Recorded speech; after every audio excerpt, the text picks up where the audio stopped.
لیٹے ہوتے تھے تو انگلی جہاں جہاں کرتے تھے چاند انگلی کے مطابق حرکت کیا کرتا تھا، بس باقی سب باتیں اس بات کے اندر ضعیف ہیں۔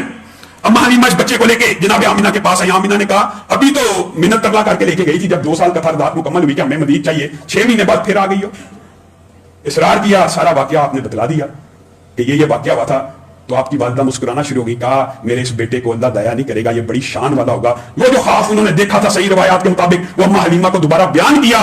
اور اس خواب کے حوالے سے بھی امام ابن کثیر نے بڑی باتیں لکھی ہیں کہ نبی کریم صلی اللہ علیہ وسلم جس وقت پیدا ہوئے کسرا کی آگ بجھ گئی، 14 پلر گر گئے وغیرہ وغیرہ، یہ باتیں تاریخ میں موجود ہیں، لیکن چونکہ صحیح سند کے ساتھ موجود نہیں ہے اس لیے آپ کے سامنے دیکھی۔ حسان ابن ثابت نے خود کہا میں نے اپنی کانوں سے سنا ہے نبی کریم صلی اللہ علیہ وسلم کی آمد سے قبل، اعلان نبوت سے قبل میرے کان میں یہ آواز آئی، کسی یہودی نے یہ ندا دی تھی کہ آج احمد پیدا ہو گیا، اور آج احمد کا ستارہ طلوع ہو گیا۔ سارے مذاہب میں نبی کریم صلی اللہ علیہ وسلم کے آنے کی پیشین گوئیاں موجود تھی، یہی وجہ یہ بھی بات یاد رہی ہے۔ لوگ سمجھتے ہیں اسلام شاید صرف تلوار کے بل پہ پھیلا، شاید صرف اخلاق سے پہلا، نہیں،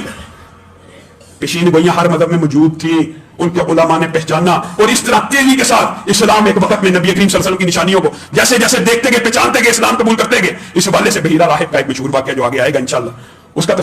تفصیلی تذکرہ آپ کے سامنے کریں گے۔ اب یہ جو مقام ہے والدہ حلیمہ، والدہ حقیقی آمینہ کے پاس حضرت